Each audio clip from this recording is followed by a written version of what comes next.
आम आदमी पार्टी में भी आम आदमी पार्टी का प्रवक्ता ही था और आपको पता है हर धरने प्रदर्शन में मैं काम कर रहा था। सवाल यह है कि जिस ईमानदारी के लिए जिस पार्टी को चुना था, जिस मेहनत के लिए चुना था, जिस कार्यकर्ताओं के सम्मान के लिए चुना था, वो कहीं कार्यकर्ताओं का सम्मान आज दिल्ली में दिख नहीं रहा। कोई काम नहीं। वो कार्यकर्ता जो दिन रात पसीना बहाता है, जो दरी बिछाता है, जो लाठियां खाता है, जो धक्के खाता है, वो तरसता है कि एमएलए साहब उसका फोन उठा ले। किसी एमएलए को कोई फर्क नहीं पड़ता, कार्यकर्ता जाए बाहर में। आज संघर्ष राहुल गांधी जी कर रहे हैं। आज देश में राहुल गांधी जी एक संघर्ष के मसीहा बने हैं, जो कैम्ब्रिज से लेकर करोल बाग तक कहीं भी उन्हें कोई फर्क नहीं पड़ता। वो विद्वानों के बीच में बोल रहे हो या किसी मेहनतकश मैकेनिक के साथ, पेचकश से मोटर मैकेनिक के साथ मोटरसाइकिल सही कर रहे हो, किसानों के साथ धान रोप रहे हैं। आज पूरा भारत राहुल गांधी की ओर उम्मीद भरी नजर से देख रहा है। मेरे को राहुल गांधी जी का मैं शुक्रिया अदा करता हूँ, प्रियंका गांधी जी का मैं शुक्रिया अदा करता हूँ और शुक्रिया अदा करता हूँ मेरे दोस्त, मेरे मित्र और मेरे नेता कांग्रेस के अध्यक्ष चौधरी अनिल जी का, जिन्होंने मुझे ससम्मान पार्टी में ज्वाइन कराया। और क्या पहचान दी है? 56 इंच का सीना। कब आते हैं?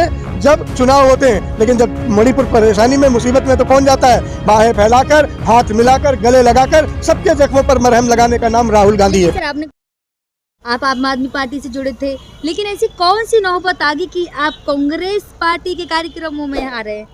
देखिए, मैं कांग्रेस ज्वाइन की है, आ नहीं रहा हूँ। मैं कांग्रेस में कोई कार्यक्रम देखने नहीं आ रहा हूँ, कांग्रेस का कार्यक्रम सुनने नहीं आ रहा हूँ और भीड़ का हिस्सा नहीं हूँ। मैंने विधिवत कांग्रेस पार्टी ज्वाइन की और मैं आज कांग्रेस पार्टी का प्रवक्ता के हैसियत से काम कर रहा हूँ, पार्टी की सेवा कर रहा हूँ। मैं आम आदमी पार्टी में भी आम आदमी पार्टी का प्रवक्ता ही था और आपको पता है हर धरने प्रदर्शन में मैं काम कर रहा था। सवाल यह है कि जिस ईमानदारी के लिए जिस पार्टी को चुना था, जिस मेहनत के लिए चुना था, जिस कार्यकर्ताओं के सम्मान के लिए चुना था, वो कहीं कार्यकर्ताओं का सम्मान आज दिल्ली में दिख नहीं रहा। आप देख रही हैं कि अभी हाल में ही 437 नौकरियों की बात आई है। आप बता दीजिए कि उसमें से किसी एक मेहनत का कार्यकर्ता को मिली हुई हो।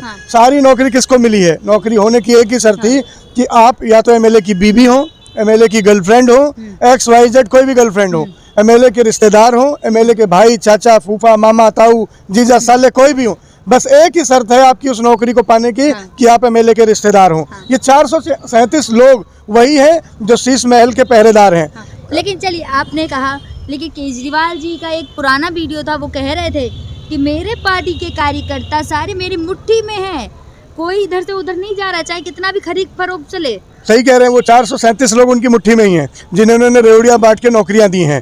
कोई 2 लाख कमा रहा है। लेकिन सर, ऐसी कौन सी नौबत आ गई कि आपको आम आदमी पार्टी छोड़नी पड़ी? नहीं, मेरे छोड़ने और ना छोड़ने से कोई फर्क नहीं पड़ता। मेरे जैसे बहुत सारे कार्यकर्ता आज कतार में हैं जो आम आदमी पार्टी की इन्हीं नीतियों को देख के, मैंने कहा ना, आपको बताया, आप मेरे सवाल का जवाब सुन ले पूरा, कि 437 लोग ही केजरीवाल जी की मुट्ठी में हैं। वो मुट्ठी में किसी का चाचा, किसी का मामा, किसी की बीबी, किसी का साला, वो 2 से 2.5 लाख रुपए तनख्वाह ले रहे हैं। आपको पता होगा, आप हैरान हो जाएंगी कि एक आदमी ऐसे भी हैं जो 3-3 नौकरियां कर रहे हैं। अच्छा, 3 जगह नौकरियां, 3 तनख्वाह नियुक्ति है। अभी वो लिस्ट देख लीजिए आप पूरी। मैं आपको लिस्ट देता हूँ और नाम बताता हूँ। राम झा जो सिक्योरिटी देखते हैं केजरीवाल जी का, आप देख लीजिए कि वो कितनी जगह अपॉइंटमेंट है, कहाँ से उनकी तनख्वाह मिल रही है, कितने लोग 2-2 जगह से अपॉइंटमेंट है। ये मेरे को बताएं केजरीवाल साहब और उनकी पूरी पार्टी कि एक आदमी जो दिन भर आपकी परछाई बनकर आपके साथ हवाई हो रहा है, उड़न खटोले में उड़ रहा है, वो कहाँ और कब नौकरी कर रहा है, ये बताएं। और मैं कह रहा हूँ कि केजरीवाल की फौज मौज में है। ये केजरीवाल की फौज है, केजरीवाल के चटुकार है, केजरीवाल के ये सिपाही हैं जो कार्यकर्ताओं का हक छीन के दिल्ली की गुल्लक को लूट रहे हैं, दिल्ली के खजाने को लूट रहे हैं। आपने कांग्रेस क्या देखकर ज्वाइन की? क्या सोच के आपने कांग्रेस ज्वाइन की? देखिए, कांग्रेस पार्टी भी थी, कांग्रेस के अंदर एक बात देखी मैंने कि मैं जिस पार्टी में काम कर रहा था, आम आदमी पार्टी, वो मदिरा पार्टी हो गई थी। एक शिक्षा और मदिरा को, शराब को एक साथ करने का महापाप केजरीवाल और उनकी टीम ने किया। विद्यालय और शिक्षालय, मधुशाला और पाठशाला एक साथ बोतल में बस्ता मिलाने का काम किया गया। आप जानती होंगे कि आप दिल्ली की सड़कों पर घूमें और आप देखेंगे कि 100 मीटर तक कोई सिगरेट भी नहीं बेच सकता विद्यालय के बाहर। लेकिन यहाँ तो मदिरालय और विद्यालय का मंत्री ही एक हो गया। मदिरा मंत्री ने क्या घोटाला किया, क्या कारनामा किया, आप सबके सामने है। उसके बाद भी इन लोगों को चैन नहीं पड़ा। सिर्फ और सिर्फ अपने लोगों की सुनने के कारण 4 लोग, हर एमएलए के पास 4 उसके चटुकार, एक मुख्यमंत्री के पास 4 उसके सलाहकार, और इसके अलावा कोई नहीं। कार्यकर्ता फोन करता है, कोई फोन नहीं उठाता। कार्यकर्ता काम बताता है, कोई काम नहीं बताता। वो कार्यकर्ता जो दिन रात पसीना बहाता है, जो दरी बिछाता है, जो लाठियां खाता है, जो धक्के खाता है, वो तरसता है कि एमएलए साहब उसका फोन उठा ले। किसी एमएलए को कोई फर्क नहीं पड़ता, कार्यकर्ता जाए भाड़ में। आपने कांग्रेस ही क्यों ज्वाइन की? क्योंकि सर, लाइन में तो भाजपा सरकार भी थी। आप भाजपा भी ज्वाइन कर सकते थे क्योंकि सत्ता में भी है, कांग्रेस तो सत्ता में भी नहीं है। देखिए, मैं संघर्ष का आदमी हूँ। आपने मेरी व्यक्तिगत छवि देखी होगी कि मैं हर धरने में संघर्षशील एक मेरी छवि रही। हाँ। आपने मुझे किसी भी धरना प्रदर्शन में खाली हाथ नहीं देखा होगा। हाँ। एक मुद्दे के साथ, एक पोस्टर के साथ, एक बैनर के साथ, तपते हुए पसीने में, बहते हुए बरसते हुए बारिश में या धूप हो, कुछ भी हो, मैं कभी नहीं रुका, कभी नहीं रुका। मैं संघर्ष का आदमी हूँ। आज संघर्ष राहुल गांधी जी कर रहे हैं। हाँ। आज देश में राहुल गांधी जी एक संघर्ष के मसीहा बने हैं, जो कैम्ब्रिज से लेके करोल बाग तक कहीं भी उन्हें कोई फर्क नहीं पड़ता। वो विद्वानों के बीच में बोल रहे हो या किसी मेहनतकश मैकेनिक के साथ, पेचकश से मोटर मैकेनिक के साथ मोटरसाइकिल सही कर रहे हो, किसानों के साथ धान रोप रहे हैं। आज पूरा भारत राहुल गांधी की ओर उम्मीद भरी नजर से देख रहा है। एक वो नायक जो देश की बातों को जानता है, देश के मुद्दे को उठाता है और बाहें फैलाकर वो किसी भी आदमी को गले लगा लेता है। वो न जाति पूछता, न धर्म पूछता, न टीका देखता, न टोपी देखता, न तिलक देखता, न बहन देखता, न भाई देखता। सबको कहता है हम भारतवासी हैं, हम मिलेंगे, बढ़ेंगे, जुड़ेंगे तो भारत जुड़ेगा। मेरे को राहुल गांधी जी का मैं शुक्रिया अदा करता हूँ, प्रियंका गांधी जी का मैं शुक्रिया अदा करता हूँ और शुक्रिया अदा करता हूँ मेरे दोस्त, मेरे मित्र और मेरे नेता कांग्रेस के अध्यक्ष चौधरी अनिल जी का, जिन्होंने मुझे ससम्मान पार्टी में ज्वाइन कराया और मैं आज उस पार्टी में हूँ। प्रियंका जी, आज उस पार्टी में हूँ जिसने देश की आज़ादी दिलाई है, देश की आज़ादी को बचाया है, देश की आज़ादी को बढ़ाया है। मैं इंदिरा जी की पार्टी में हूँ। कहते हैं ना, दुनिया की माँ तो दो लाल को जन्म देती है, बच्चों को जन्म देती है। एक ऐसी माँ जिन्होंने एक पूरे देश को जन्म दिया है, बांग्लादेश को जन्म दिया है। मैं उस पार्टी में जिसे नेहरू जी ने नींव रखी, सरदार पटेल जी ने जिसकी नींव रखी। मैं कहाँ छोटे से एक नाली तालाब में था जहाँ मदिरा की शीशियाँ बढ़ती थी। राहुल गांधी की लगातार बात कर रहे हैं, लेकिन राहुल गांधी को तो भाजपा में पप्पू कहा जाता है। आज कहने को तो कई हजार करोड़ रुपए खर्च करके उन्होंने साबित करने की कोशिश की कि राहुल गांधी क्या हैं।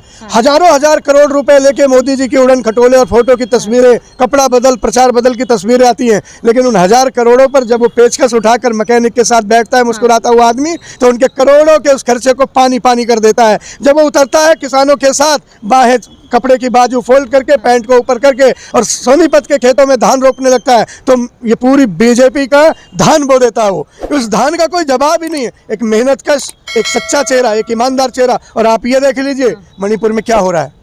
नायक कौन जो देश की नब्ज के साथ खड़ा हो, नायक कौन जो देश के दुख के साथ खड़ा हो, नायक कौन जो देश के गरीबों के साथ खड़ा हो। आज क्या हो रहा है मणिपुर में? मिसिंग मोदी के पोस्टर लगे हैं। अच्छा, आपने देखे होंगे, पढ़े होंगे। मिसिंग मोदी क्या पहचान दी है? 56 इंच का सीना। कब आते हैं? जब चुनाव होते हैं। लेकिन जब मणिपुर परेशानी में, मुसीबत में, तो कौन जाता है? बाहें फैलाकर, हाथ मिलाकर, गले लगाकर, सबके जख्मों पर मरहम लगाने का नाम राहुल गांधी है। सर, आपने कांग्रेस ज्वाइन की, भाजपा क्यों नहीं ज्वाइन की?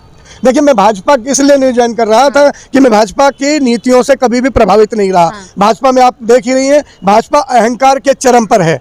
आज भाजपा वो कर रही है जो देश में कभी नहीं हुआ, डिवाइड एंड रूल।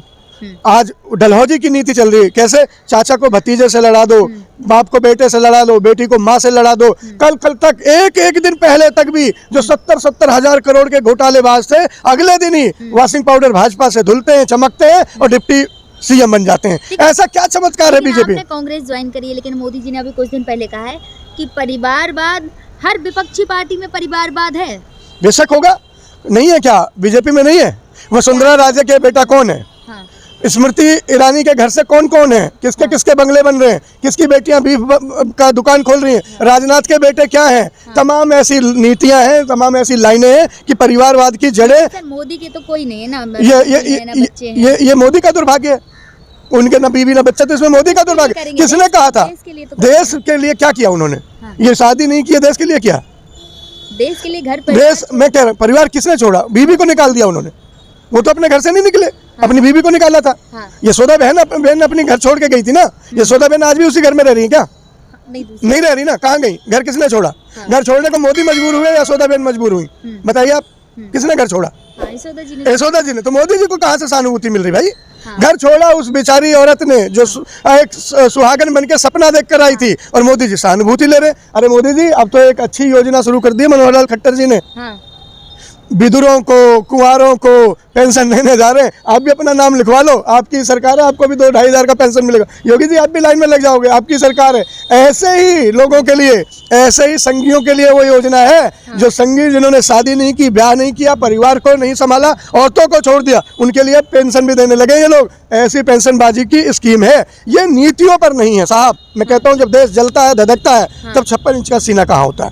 जब देश में प्राकृतिक आपदा आती है, आज असम और मणिपुर के बीच में उनकी पुलिसों के बीच में गोली चली थी। ऐसा देश में पहली बार हुआ क्या? कभी ऐसा हुआ क्या जो एशिया के मेडल लाए और ओलंपिक के मेडल लाए उनके गाल पर बूट रख दिए गए? ऐसा पहली बार मोदी के सरकार में। ऐसा कभी हुआ क्या ब्रिजभूषण जिस पर पास्को लगा हुआ वो बीजेपी का आभूषण बन जाए? ऐसा कभी हुआ क्या कि किसान 750 लोग शहीद हो जाएं और तब किसानों के वो काला कानून वापस लिया जाए? आखिर क्या है बीजेपी? क्या है बीजेपी का खेला? कितनी मौत के बाद कानून वापस होंगे? अभी तो 750 के बाद किसान बिल वापस हुआ था, 150 से ज़्यादा मणिपुर में मर गए हैं। मुझे नहीं लगता कि लाशों की अंबार देखकर ही बीजेपी को संतोष क्यों होता है। क्या भारत जोड़ो यात्रा से कुछ फर्क पड़ा? अब कर्नाटक 37 विधानसभा में राहुल गांधी जी की यात्रा निकली है, 37 में कर्नाटक में 37 की 37 आज कांग्रेस की झोली में है, हाथ से हाथ मिलाकर खड़ी है। मैं तो कहता हूँ राहुल जी को भारत जोड़ो का सेकंड पार्ट शुरू करना चाहिए। अभी तो कश्मीर से कन्याकुमारी तक गए, अब अटक से कटक की ओर बढ़ो, पूरा देश जुड़ जाएगा।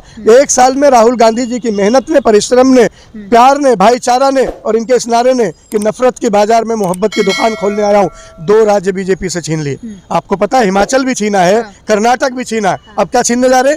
मध्य प्रदेश, हरियाणा, राजस्थान बचाने जा रहे हैं। हम पहले से ज़्यादा सीटों से आ रहे हैं। छत्तीसगढ़ में हम पहले से ज़्यादा सीटों से आ रहे हैं। 4 राज्य आ रहे हैं। उसके बाद देश आज राहुल की ओर आशा भरी नज़रों से देख रहा है, प्रियंका जी की ओर उम्मीद भरी नज़रों से देख रहा है। देश का भविष्य कांग्रेस।